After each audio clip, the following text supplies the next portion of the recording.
伤到一场也是你泯灭之战4分。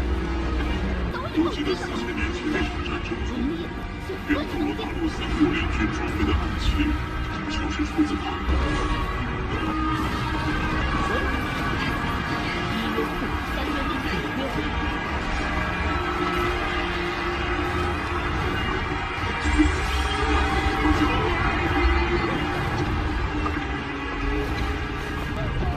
不是。 Halo kalian semua, selamat datang di channel Donghua Master. Bagaimana kabar kalian semua? Ingin harap kalian semua baik-baik saja. Dan pada video kali ini kita akan melanjutkan alur cerita dari serial Donghua Volume 2 episode ke-75. Dan sebelum kita masuk ke cerita terbaru, mari kita sedikit mengingat cerita sebelumnya. Yang dimana pada cerita sebelumnya, Hu Yuho bersama dengan Wang Yong telah berhasil untuk mengundang kerjasama antara Kekaisaran Sino dan juga Kekaisaran Tiandao. Dan singkat cerita, kompetisi kopi Natal akhirnya telah dimulai dengan pembukaan yang sangat megah. 100 lebih peserta tim mengikuti kompetisi ini. Dan pada pembukaan kompetisi ini, Hu Yuho bisa memastikan kalau Kekaisaran Matahari Bulan dan juga Sepiro Suci melakukan kerjasama karena adanya Master Long Xiaoyao yang berada di dekat dari Su Tianra. Dan kompetisi kemarin dimulai dengan kemarin tim pada Akademi Matahari Bulan memamerkan kekuatannya dengan hanya menghujat saja atau mengalahkan Sekte dari Dragon Slayer. Dan pada kompetisi kemarin tim dari Sekte Tang yaitu timnya Hu Yuho masih belum tampil. Dan pada episode kali ini banyak muncul. Kalau gitu pun sekarang langsung saja kita masuk ke bagian cerita terbaru. Cerita ini berlanjut dengan kompetisi elit kopi Natal yang masih berlanjut, yang pada hari ini merupakan hari kedua dari kompetisi elit. Dan pada kompetisi kedua ini pertarungan akan dimulai dengan pertarungan antara Sekte Tang melawan Sekte Naga Bumi.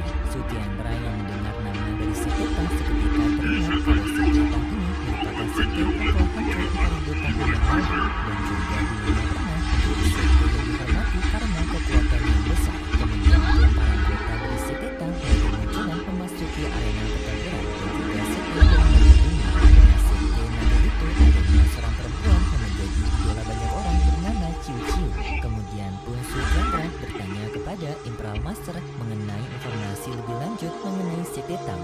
Sang Imperial Master pun menjelaskan informasi mengenai Sekte Tang yang dimana Sekte Tang merupakan sekte yang dibentuk oleh Sang Dewa Lautan Sang puluhan tahun yang lalu yang berhasil membuat kejayaan besar pada eranya. Tetapi setelah Sang Dewa Lautan Sang tidak lagi memimpin Sekte Tang, membuat Sekte Tang mengalami kemunduran yang pesat, bahkan telah dianggap menghilang puluhan tahun ini. Dan sekarang tak disangka Sekte Tang ini muncul kembali. Tidak lama kemudian, Hu Yuho bersama dengan Wang Dong telah keluar dari area persahabatan mereka dan memasuki arena pertempuran. Kedatangan Hu Yuho menggunakan kursi roda seketika membuat pusat perhatian bagi para peserta lainnya. Mereka tak menyangka kalau adanya orang cacat yang akan diikutsertakan dalam pertarungan ini. Mereka menganggap ini sebagai sesuatu hal yang sangat menyedihkan. Sekte Tang tidak memiliki orang yang layak untuk melakukan pertarungan. Ada beberapa orang juga yang menghentikan Sekte Tang dengan mengatakan kalau sekte ini sangat kecil sampai menggunakan orang cacat dalam menghadapi kompetisi elit. Bisu dan juga Hanjang yang melihat Hu Yuho menggunakan kursi roda membuat mereka berdua sangat kaget. Pengawas pertarungan bertanya kepada Hu Yuho apakah dia yakin untuk melakukan pertarungan dengan kondisi seperti ini. Hu Yuho dengan percaya diri menjawab kalau dia akan bisa menghadapi pertarungan ini. Anggota dari Sekte Naga tak terima karena menggunakan orang cacat untuk melakukan pertarungan melawan mereka. Setelah itu anggota dari Sekte Naga mulai masuk dalam arena pertarungan untuk berhadapan dengan Hu Yuho. Sedangkan Hu Yuho menyuruh kepada Wang Dong untuk mundur karena pada pertarungan ini hanya akan Hu Yuho saja yang akan melakukan pertarungan ini sendirian. Kemudian pun pertarungan antara Hu Yuho melawan perwakilan perempuan dari Sekte Naga itu pun dimulai dengan anggota perempuan itu langsung mendorong Hu Yuho menggunakan roh pelindung Naga Bumi yang bisa karena Hu Yuho seketika kekuatan es tak terbatas Hu Yuho langsung memancarkan di arena pertarungan yang seketika membuat roh pelindung dari Naga Bumi itu menderu. Apalagi di sini Hu Yuho dengan kerennya menampilkan wajah tersenyum menjadi sekali cuy, membuat semua orang juga sangat kaget karena ternyata orang yang berada di atas kursi roda dapat mengeluarkan daya serang yang sangat dahsyat. Dan serangan tersebut berasal dari putri salju. Dan pertarungan pertama pun dimenangkan oleh Hu Yuho dengan sang wasit meminta kepada peserta lainnya dari Sekte Naga untuk maju menghadapi Hu Yuho lagi. Dan dalam pertarungan itu, ketua Hong Chen melihat putri salju dengan begitu penasaran merupakan embrio jiwa yang sebelumnya dimiliki oleh kekaisaran matahari bulan mereka, tetapi telah dicuri oleh seti tubuh. Dan meskipun ketua Hongchen menduga kalau Wu Yuho kemungkinan telah melakukan kerjasama dengan seti tubuh untuk mencuri embrio jiwa tersebut, gak wajar di sini Wu Yuho malah difitnah oleh penetua Hongchen. Tetapi di sini ketua Hongchen merasa kebingungan karena embrio jiwa ini entah mengapa berbeda dengan kekuatan jiwa pada umumnya, karena dia dapat menampilkan tubuh fisik seperti makhluk jiwa. Dan karena tubuh satu ini merupakan tubuh jiwa, permainan terus berlanjut sampai pada akhirnya ketua dari tim Sete Naga mulai maju untuk menghadapi Wu Yuho dengan bernama Cucu. Cucu di sini sedikit merasa bersalah jika harus bertarung melawan orang cacat.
Menggunakan kekuatan esnya Wu Yuho dan juga dibantu oleh kekuatan spiritualnya Tianma.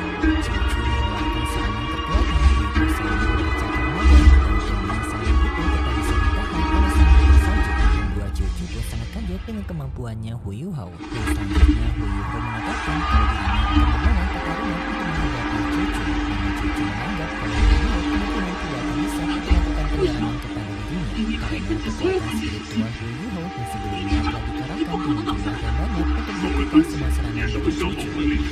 我使者的高手故事，我立刻继续跑。能将其分析已经是你泯灭之者的 Cucu 极 juga 限。 langsung mengeluarkan serangannya yaitu serangan dari cakaran naga ini yang mana dengan bentuk cakaran naga memotong dinasti dan menyerang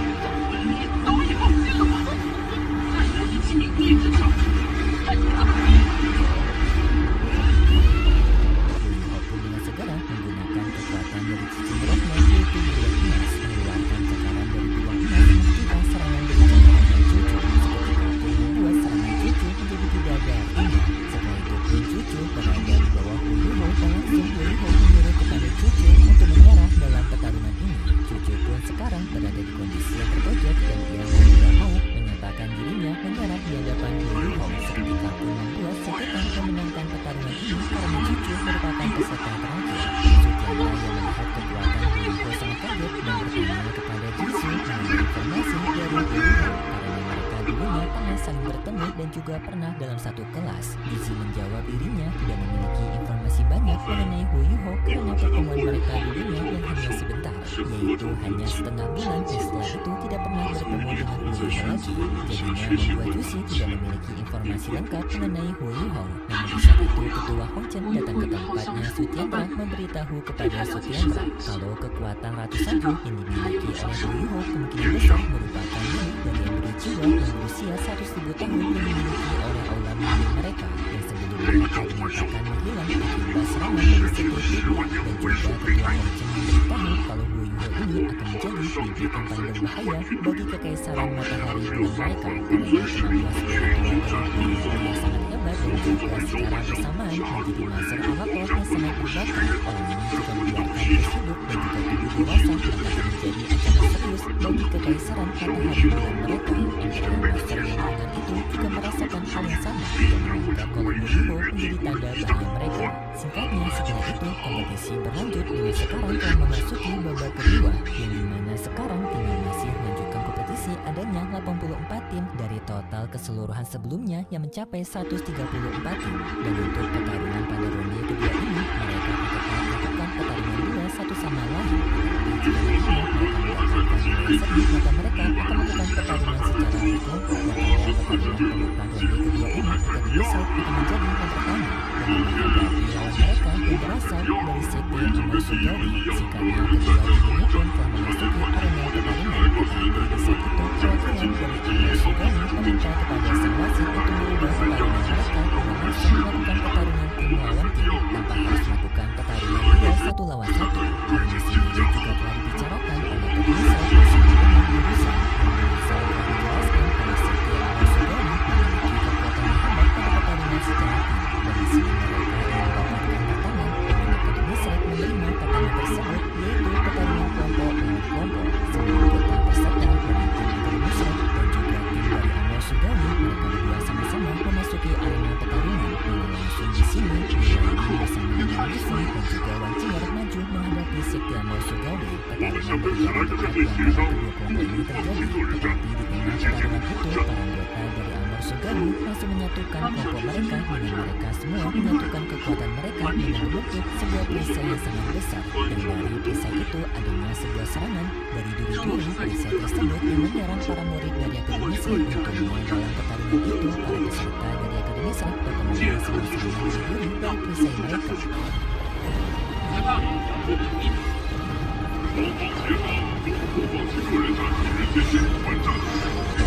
Membuka jalan untuk Wanciar untuk bisa menghadapi secara langsung para anggota dari Amor Surgawi itu. Amor Surgawi menyadari atas Wanciar yang menyerang mereka. Mereka pun mempersiapkan sebuah serangan utama, yaitu duri raksasa dari perisai mereka. Dan serangan itu pun dilepaskan. Untungnya di saat itu adanya Lilian yang memberikan perlindungan kepada Wanciar menggunakan pada waktunya. Seketika membuat Wanciar aman, dan setelah itu Wanciar pun menghancurkan kekuatan dari perisai Amor Surgawi mereka, dan pada akhirnya perisai itu runtuh. Dan setelah itu pun para anggota dari Akademi Side menghajar semua peserta dari tim Amor Surgawi. Dan singkatnya pun Akademi Side memenangkan pertarungan ini. Semua orang merayakan kemenangan tersebut, namun di saat itu Yoyo merasakan adanya aura yang familiar mengganggu pikirannya pada arena pertarungan ini yang berasal dari seseorang dari sekte Rosuchi, yang mana orang ini dianggap Yoyo memiliki aura familiar, yang orang ini merupakan Majoto, tetapi di sini Yoyo masih belum mendapatkannya. Setelah itu pembunuhnya dari sekte Rosuchi menekan pertarungan mereka, tetapi dalam pertarungan tersebut tiba-tiba saja kita diperlihatkan dengan kemenangan yang sangat mudah karena anggota dari sekte Rosuchi dapat mengalahkan lawan mereka dengan hanya sekali serangan. Dan tidak hanya orang itu kalah, tetapi orang itu juga tewas. Seketika membuat semua orang menjadi sangat kaget. Bahkan di sini Akademi Matahari Bulan berharap mereka tidak bertemu dengan sekte Rosuchi dalam waktu yang cepat. Dan berikut cerita yang akan ditampilkan pada episode selanjutnya. Pada episode selanjutnya kita diperlihatkan dengan pertarungan dari sekte Tang yang akan kembali berlanjut pada kompetisi ini, dengan sekte Tang sekarang bertarung melawan pedang besi. Yang dalam pertarungan ini akan terjadi pertarungan duel yang diwakilkan dari sekte Tang adalah Susansi. Susansi akan bertarung melawan seorang perempuan dari sekte pedang besi dengan kekuatan dari roh pelindung ularnya. Dengan kekuatan dari wanita ini yang dapat bermutasi menjadi kekuatan dari roh jahat. Singkatnya, Susansi akan bisa memenangkan pertarungan ini nantinya. Dan nanti pun kita berpindah ke tempat lain yang berada di sebuah hotel besar, yang dimana tempat ini akan menjadi kompetisi pertarungan juga, yaitu kompetisi dengan pembuatan alter. Karena pada kompetisi ini Yoyo nantinya mengincar logam langka dari mereka, yaitu pasang gelap dari lokasi Akademi Matahari Bulan. Dengan nantinya Yoyo akan menyamar menggunakan kekuatan dari mata spiritualnya untuk memanipulasi wujud mereka. Dengan Yoyo menggunakan penyamaran sebagai nama palsu Tanggo, sedangkan Hecha itu menggunakan nama samaran Tangsi. Dan singkatnya mereka nantinya akan dapat melakukan kompetisi alat roh di sana, dan nantinya Yoyo dapat membuat senjata roh tingkatan ketiga. Tetapi di sini kelompoknya Yoyo bersama dengan Hecha itu dituduh oleh para peserta lainnya telah melakukan tindakan kecurangan, yang sampai pada akhirnya Yoyo dan juga Hecha itu mendapatkan ancaman dari para peserta lainnya dan juga aliansi Shihui.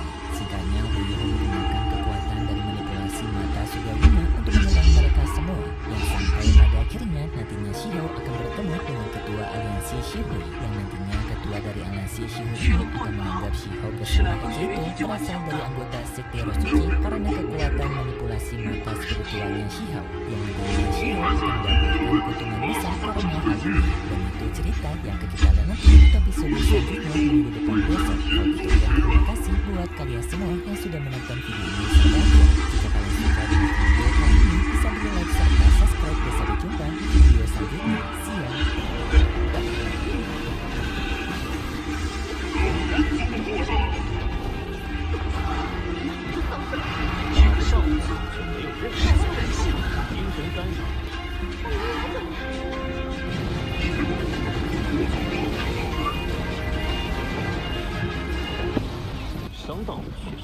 是你泯灭之爪的极限。